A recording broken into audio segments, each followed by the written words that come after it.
venus en politique, même pas un vélo. Vous-même, vous vivez de quoi? Je vis d'abord du salaire de mon épouse parce qu'elle travaille comme infirmière en Belgique. Aujourd'hui, on peut compter les immeubles. C'est ça qui tue notre pays, l'impunité. Butembo est la troisième ville de la province du Nord Kivu, après la ville des Béni en RDC. Se trouvant au nord-est du pays, sur les montagnes de Virunga, elle est en proie à une forme d'insécurité et violence, faisant des victimes chaque jour ou presque. Martyrisé par cette insécurité suite aux guerres à répétition, un homme a su imaginer le meilleur moment pour consoler ses peuples d'une des plus belles manières. Au milieu de ce chaos, l'espoir renaît par ce geste qui surprend cette population meurtrie de l'Est du pays. Un geste posé par l'homme d'action humanitaire qui agit en toute discrétion et humilité. Oui, le président Moïse Katumbi vient d'imprimer une image des réconforts et des consolations dans le cœur de cette population qui a besoin des personnes de compassion et de charité. C'est un autre bloc opératoire moderne qui voit le jour dans l'enceinte même de l'hôpital Matanda, zone de santé de Katwa à Butembo. Un témoignage éloquent d'un croyant, car ce geste illustre une expression de foi à l'Église et au monde posée par le président Katumbi. C'est du pareil au même, comme à Béni. Ce bloc opératoire est composé d'une salle d'accueil de malades, 2 salles aseptiques, le staff médical, un dépôt d'appareils pour la production de l'oxygène, un vestiaire du corps soignant, une salle spacieuse de réveil, une infirmerie et installation sanitaire, le tout construit dans les normes requises. Cet ouvrage n'est pas seulement construit en matériaux durables, mais surtout équipé par des machines achetées directement à Ecomed Medical, grand fournisseur d'équipements médicaux au pays des Mandela. Comme à Béni, c'est pratiquement la même composition des machines ultra professionnelles, notamment un appareil d'anesthésie avec accessoires, les moniteurs de signes vitaux, respirateur médical portable, bistouri électrique, perfuseur électrocardiogramme, des chariots pour réception de malades, les lits de réanimation, tables maillants, les armoires pour les malades, stérilisateurs, pousse seringues, une machine d'échographie, un concentrateur d'oxygène, glucomètre, pour ne citer que cela.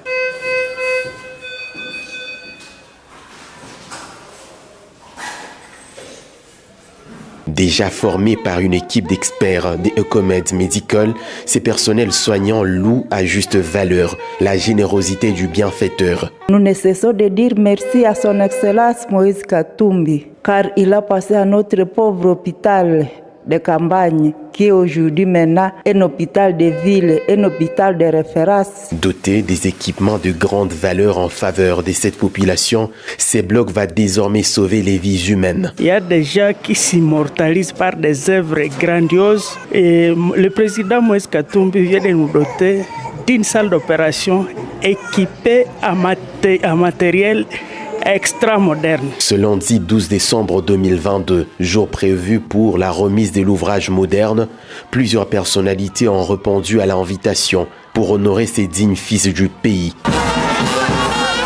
L'évêque Paluku du diocèse de Butembo Béni, le maire en mission ici représenté par le bourgmestre de la commune de Kimemi, David Nzonzi, le médecin-chef des zones de santé de Katwa, l'aumônier de malades, la mère générale des petites sœurs de la présentation de Notre-Dame au Temple qui auront à gérer cette œuvre ont tous laissé parler leur cœur. Je tiens à remercier de tout cœur le bien-aimé Moïse Katumbi Chapwe pour le geste posé d'abord à Béni, à l'hôpital général, et aujourd'hui ici à Butembo, à l'hôpital de Matanda. Pour nous, ce geste est un témoignage éloquent d'un croyant et plus spécifiquement d'un chrétien engagé, c'est-à-dire de quelqu'un qui, au-delà de tout, aime Dieu et son prochain comme lui-même. Homme d'action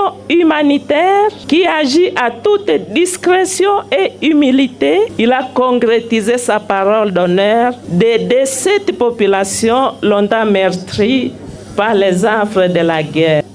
Soyez aussi rassurés que votre nom restera à jamais gravé dans les annales de l'hôpital Matanda et dans nos cœurs. Que Dieu lui comble de toutes ses bénédictions et lui donne le courage de continuer. Je ne peux d'abord dire que merci au Seigneur parce qu'il a touché l'âme de son Excellence M. Moïse Katumbi. Et Dieu voit les sacrifices. C'est lui qui fait les sacrifices envers les prochains. Il a de l'amour envers les prochains. L'honorable Sassita, élu de cette ville, a brièvement parlé de la motivation de ce geste posé par le président Katumbi. Ça fait partie des premières occasions où Butembo reçoit un bloc opératoire de dernière génération avec un équipement de dernière génération. Et donc j'imagine que longtemps attendu, mais finalement réalisé. Et c'est Moïse Katumbi qui a mis sa main à poche pour décaisser et réaliser. Et donc pour nous les Bibolins, nous ne devons que encourager les initiatives de ce genre, mais aussi remercier d'abord Moïse Katumbi pour la réalisation. Sous un rythme marial, ces blocs est béni par l'évêque lui-même avant l'ouverture de toutes les entrées et la remise de clés aux gestionnaires. Les appareils des diagnostics et des prises en charge des malades sont à la pointe, déclare l'aumônier des malades et la population de Butembo. Comme il y a un proverbe chez nous qui dit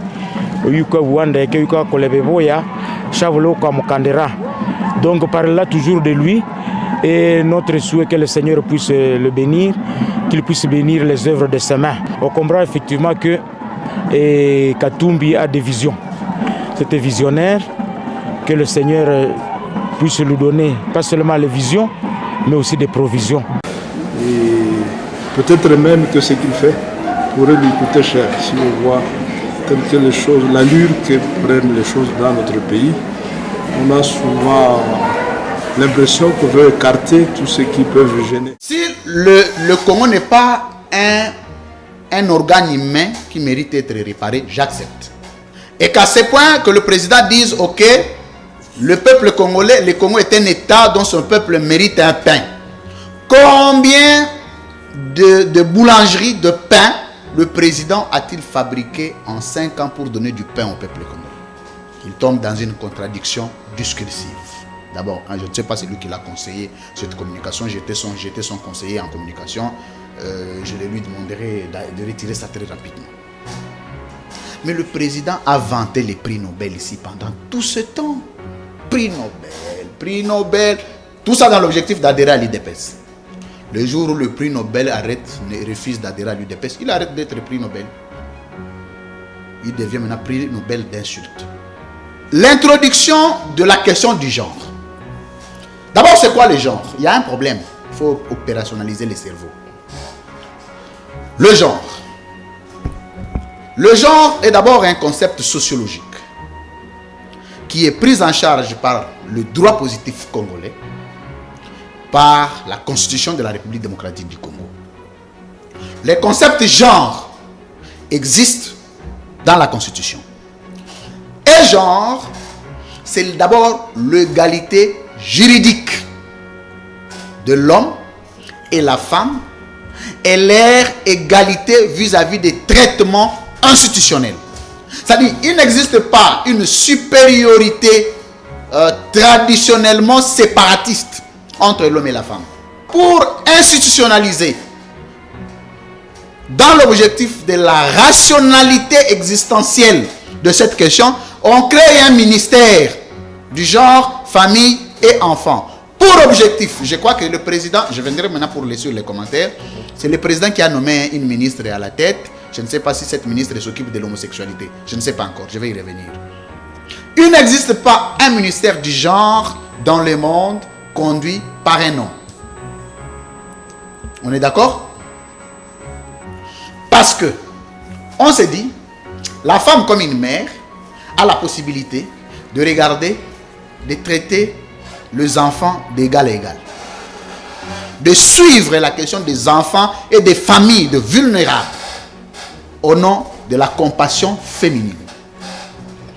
Dans la composition du gouvernement du président Tshisekedi à la tête du pays, il arrive quand même à nommer une ministre du genre. Alors quand on dit introduire le genre pour le président, c'est-à-dire on veut nous changer, on va amener pour l'IDPS, parce que le président n'est venu renforcer que la communication de l'IDPS. Non, le genre, c'est-à-dire faire l'homosexualité. Parce que moi je suis président de la République, moi de France, j'allais prendre une ordonnance le même jour. Moi je suis chrétien de la bande, né de nouveau. Donc si j'ai besoin de prendre une position contre une pratique anti-biblique, antéchrist, mais je dois être clair. Et le président n'agit pas à travers les médias. Le président agit à travers un acte juridique de haute portée administrative qu'on appelle ordonnance présidentielle. Pour décourager une pratique. Si le président avait des pratiques à décourager, c'est à travers une ordonnance. Ou encore, en tant que chef de l'exécutif, au nom du principe de bicéphalisme, demander au gouvernement de faire un projet de loi portant interdiction de l'homosexualité en République démocratique du Congo. Jamais fait.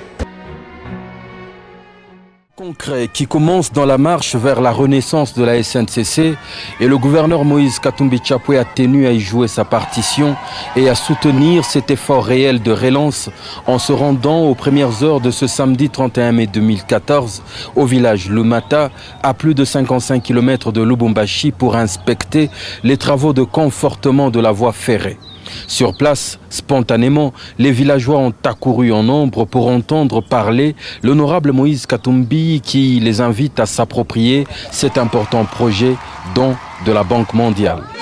Alors, mais il faut aussi venir s'approprier un projet parce que 10 mois, ma train à ça c'est Africa. Tout la civilisana.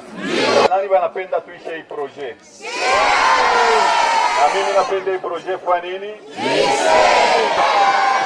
Adresse après laquelle, à bord d'un train, il va parcourir le tronçon du chemin de fer en cours de réhabilitation. Un axe, Lubumbashi-Sakania, qui pour la seule année 2013 a connu 53 déraillements, à cause du mauvais état, entre autres, des rails. Les objectifs étant de conforter la voie de Sakania à Baya sur 230 km dans 10 mois.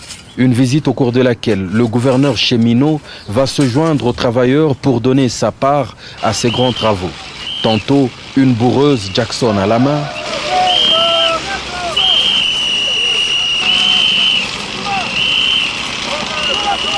ou en train d'aider à l'évacuation des vieilles traverses, boostant, comme il en a seul la recette, le moral des travailleurs qui évoluent également dans des conditions assez dangereuses. Comme le prouve le cadavre de ce serpent venimeux longeant la voie. Le gouverneur prend part à toutes les étapes des travaux et octroie sur place une considérable prime financière aux vaillants ouvriers en leur ajoutant, en plus du cash, chacun un sac de farine de maïs, la denrée reine des Katangais.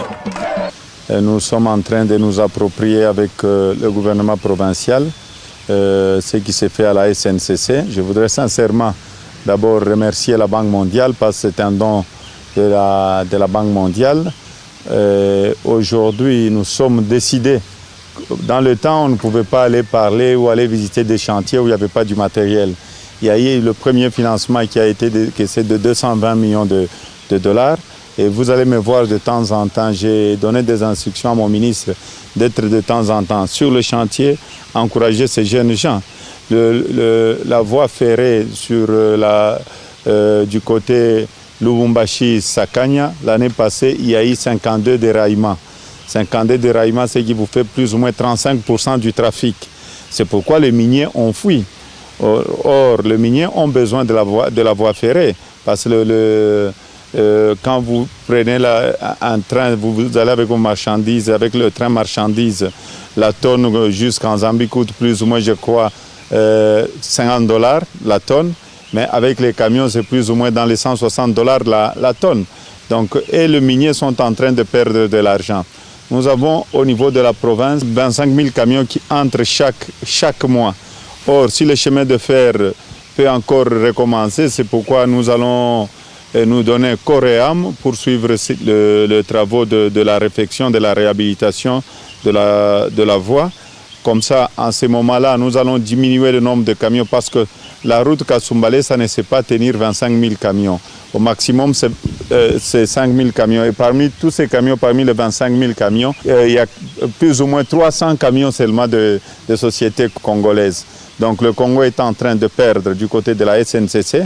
Et je vais aller voir le cheminot. Maintenant, comme il y a les choses, j'aurai un franc-parler avec le Baraza Amadjengo, avec les cheminots, les travailleurs de la SNCC bientôt. Je crois que ça peut être peut-être pour la semaine prochaine.